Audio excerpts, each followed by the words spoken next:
Welcome. Thank you for coming. We wanted to wait a couple more minutes for people to show up, but we know the weather is inclement, so I'm going to get started. And we'll just let others join in as we come. For the most part, we will just stay local. Since we have a small group, we won't be transitioning later on this afternoon. We'll just stay right in this location. Okay, so good evening once again. I'd like to welcome you to John Walton Spencer School number 16. I am the proud principal, Carla Roberts, and I'd like to welcome you to our hearing tonight. I'd like to share our agenda with you. Tonight we'll be focusing on receivership. We'll let you know what the purpose of the hearing is, what receivership is, and then I have prepared a school presentation for you, and we'll review some of our school data, and I'll give you an overview of the School Comprehensive Education Plan, which is also known as the SET, our school goals. And then there'll be an opportunity for you all to provide feedback on helping us to make some changes to improve our school performance. So the purpose of the hearing is to inform you of our current status and our improvement plan, and to host an opportunity for us to get feedback from the community, parents, and community members, and then we'll develop our receivership plan based on recommendations here tonight. Receivership is when schools are persistently struggling and they have not made rapid achievement, and there's some gaps in the achievement.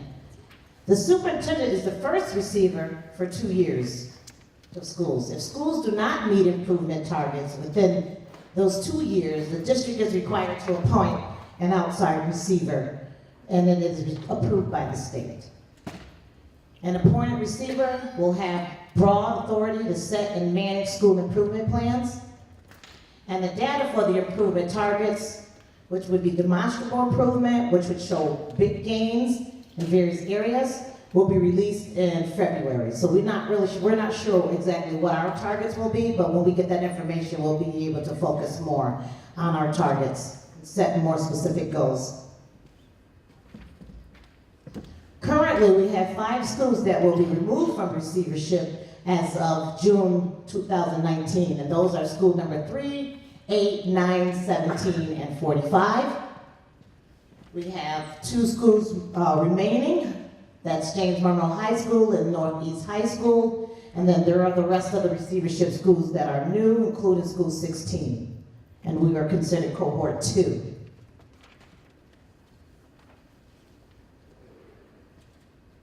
Cohort 2 means what exactly?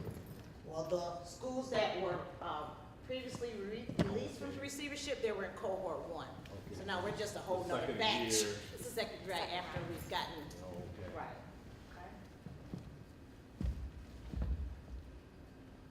By February 18, 2019, the receivership schools must have completed a few of these goals here. Communicated the school status, which is what I'm doing now. Established a school community engagement team, and this team will be charged with making recommendations and sharing those recommendations with the school and the school-based planning team as well. And then conduct a public hearing, and thank you for coming again. And these steps are completed, underway, and we'll continue to work towards meeting other deadlines as well. There is a timeline, and I have provided that for you, so you'll have some specifics in terms of things to do and deadlines that we need to make. I'd like to share a little bit now about School 16, give you a profile. As you know, we've been transitioning for quite some time. We left the building, we're back in the building. We had our grand opening in September, and so we're restarting our journey again. We've had quite a transition. We used to have just pre-K through 6, and when we left the building, we were relocated to 625 Scioto Street, the Freddie Thomas Learning Center, and there we lost pre-K and we gained middle school, 7th and 8th grade. And now currently we have pre-K through 6th grade.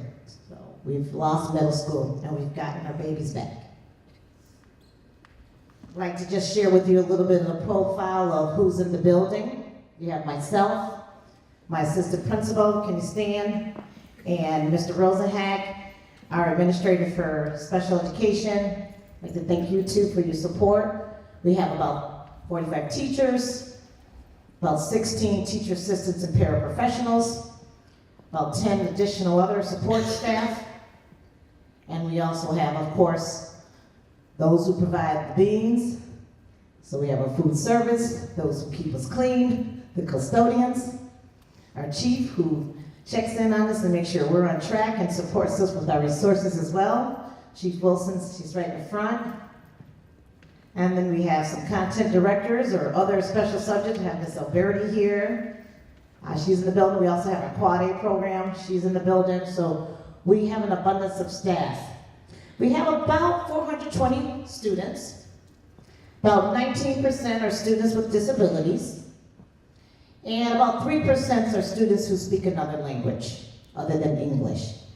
And of course, you know our poverty rate is high in Rochester, so we're there about 96%. As far as boys and girls, we certainly have more boys than we have girls. We have about 54% boys and 45% girls. Primarily African American, about 81%. About 14% Hispanic, about 3% white or Caucasian, and about 1% Asian or other ethnicity. I'd like to share a little bit about our school data, which are some of the reasons how we kind of got to receivership. And so most of the data you'll see will give you an overview of our school climate, our attendance, and our students' results on the New York State assessments. Our attendance is pretty much in the yellow and the red. We would love to be in the green. We're reaching some higher heights. Our district goal is about 93%.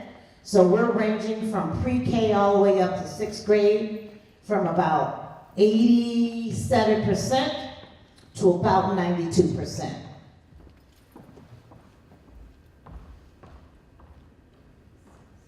These are the results from our English Language Art New York State assessment, and there's 3 graphs there. And the first graph,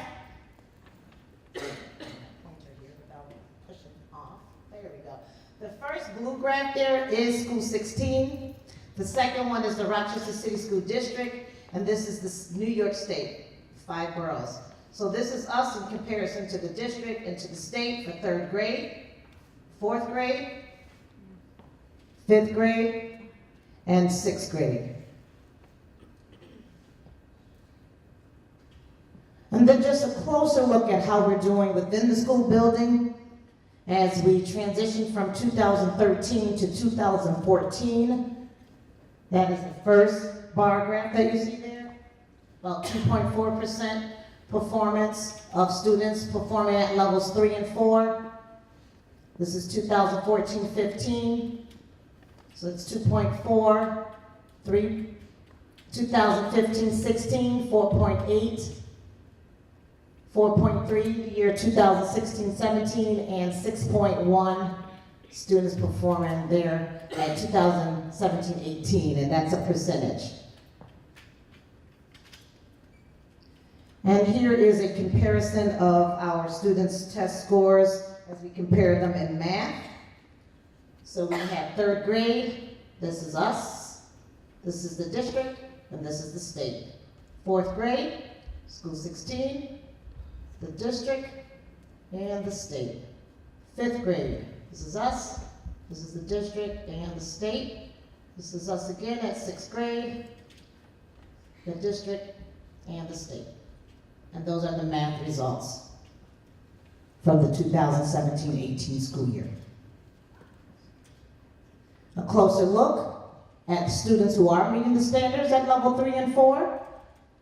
And I put a little note there that I did want to note, and I had mentioned earlier that when we did leave School 16 at 321 Post Avenue, round about the 2014-15 school year, this year right here, This is where we moved over to Freddie Thomas Learning Center. And from here on out, these are some things that may have impacted our performance. We relocated to Freddie Thomas Learning Center, we lost pre-K, and we gained grades 7th and 8th. We gained middle school, we gained a whole new community, and that is what you see there. And so we are making some gains. Things are starting to flip. If you notice those numbers, we're on the rise. And I look forward to more opportunities to increase that rate. And so we have science. This is us compared to science. School 16, the district, and the state. This is more intimately our transition from 2013-14 all the way up to the last school year. 14-15, 15-16, 2016-17, and just recently last year, 2017-18.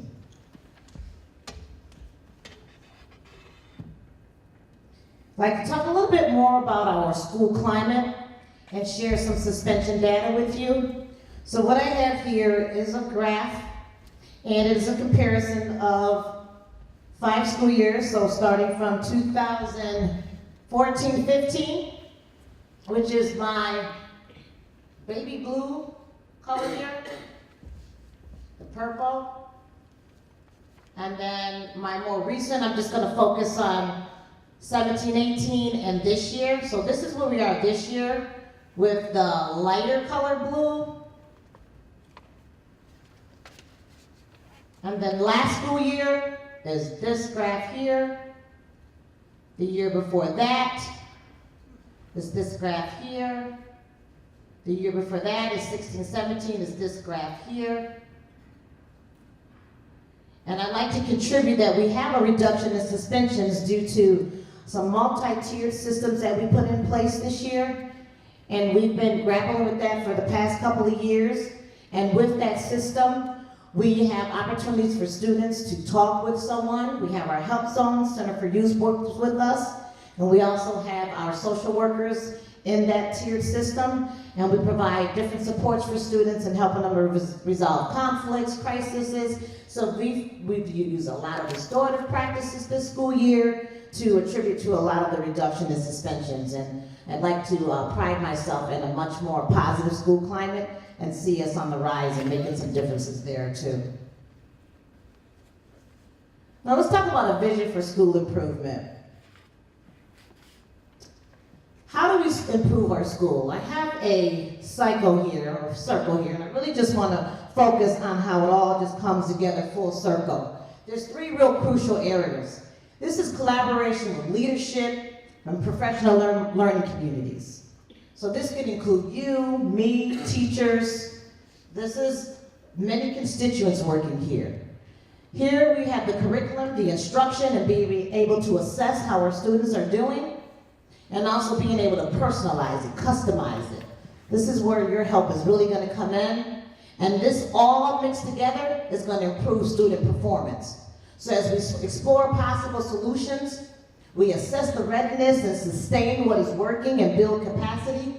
We'll be able to create and communicate and improve our plan here, and we'll be able to implement the plan, monitor and adjust, gather more data, analyze it, determine our priorities, see what's working, what's not working, and continue this continuum until we've improved student performance. We have some goals that are outlined in our school comprehensive educational plan that I'd like to share with you, to give you an overview, to get you started up, because this is where your work is going to be very helpful tonight. And so I'd like to share those tenets with you. These are the tenets that are outlined in our SET plan, and we use these to develop goals every school year. Tenet 1 is usually at the district leadership, so district goals. Tenet 2 is within the school leader practices and decision making. Tenet 3 is curriculum development and support. Tenet 4, teacher practices and decisions. Tenet 5, student social and emotional developmental health And tenet 6, family and community engagement. That's where you all fit in here tonight. So let's talk a little bit deeper about what tenet 2 in leadership involves. What it really involves is leaders effectively using some sort of evidence-based systems and structures to examine and improve critical individual and school-wide practices as defined in the SEP. So we would really define goals here that would be purposeful and deliberate. So we create systems, make sure that those decisions are student-centered, and that would set the tone for our instructional leadership. Currently, the administrators now do a lot of walkthroughs, we do a lot of observations, and one of the biggest things we try to do is provide immediate feedback to our teachers.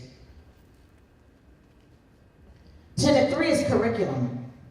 The school leader ensures and supports the quality implementation of systematic plans, of rigorous and coherent curriculum, appropriately aligned to the Common Core learning standards, that is monitored and adapted to meet the needs of all our students.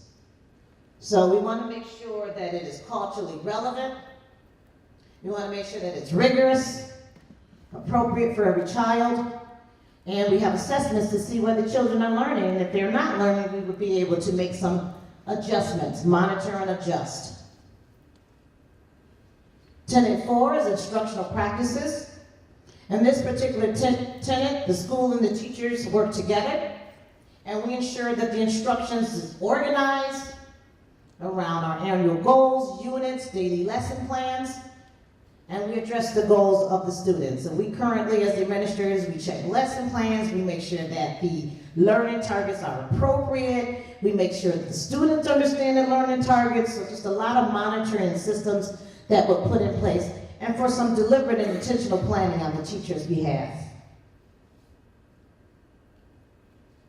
Tenet 5 is about social and emotional health.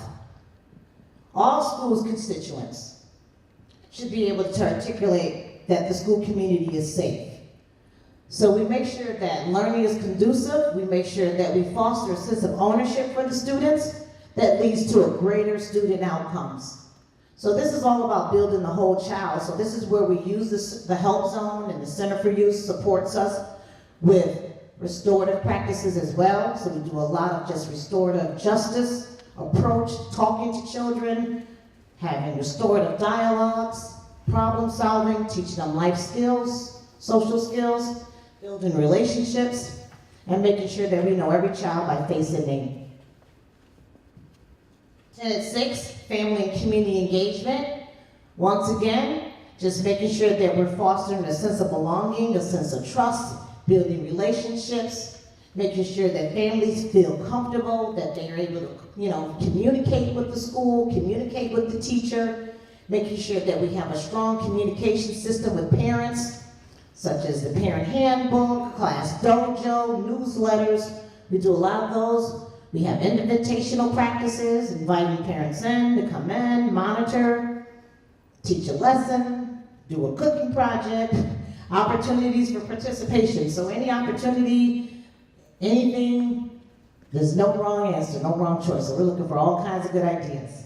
No idea is a bad idea. So now stakeholders. You all are our stakeholders. Everyone in this room are stakeholders. We need to collaborate tonight, and we need to make some recommendations.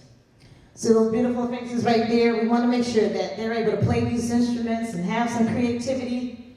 We want to be able to make sure that our students have some voices. This is a picture of our parents working together.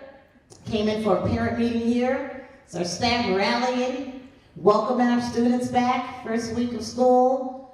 We've got some more playing of instruments, mixing music and art, and just mapping a lot of initiatives that would make school great for kids.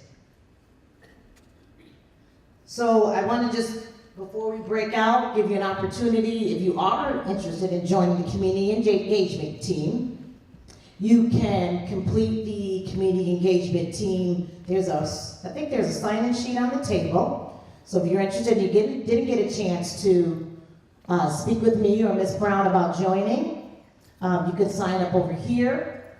You can always find more information about the route, the timeline. You can see our presentations on this website listed here below.